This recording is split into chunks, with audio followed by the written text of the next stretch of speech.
প্রিয় দর্শক, আসসালামু আলাইকুম। মাদার কম্পিউটার ট্রেনিং সেন্টার পক্ষ থেকে সকলকে জানাচ্ছি শুভেচ্ছা ও স্বাগতম। বন্ধুরা, যারা এসএসসি শিক্ষার্থী রয়েছেন, তাদের সবার জন্য একটি বিশেষ অফার থাকবে। অর্থাৎ 7,000 টাকার যে কোর্সটি, যেটির মেয়াদ হচ্ছে 6 মাস, এই কোর্সটি যারা এখন করতে চাচ্ছেন তাদের জন্য একটা বিশেষ ডিসকাউন্টের ব্যবস্থা থাকবে। তো যারা যারা ভর্তি হতে চান তারা শীঘ্রই মাদার কম্পিউটার ট্রেনিং সেন্টারে এসে যোগাযোগ করতে পারেন।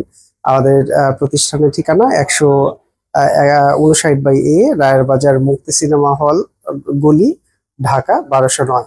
তো যারা যারা চান আমাদের এই ট্রেনিং সেন্টারে শিক্ষা গ্রহণ করে পরবর্তীতে সাথে সাথে চাকরিতে জয়েন করবেন, আমাদের এই কোর্সটি মূলত পুরোপুরি প্রফেশনাল কোর্স। অর্থাৎ যারা চাকরি করতে আগ্রহী মূলত তাদেরকে টার্গেট করেই আমরা এই কোর্সটি আয়োজন করেছি। তো যারা যারা ভর্তি হন তারা দ্রুত যোগাযোগ করতে পারেন। যোগাযোগের ঠিকানা ইনবক্সে দেয়া হলো বা কমেন্ট বক্সে দেয়া হলো। ধন্যবাদ।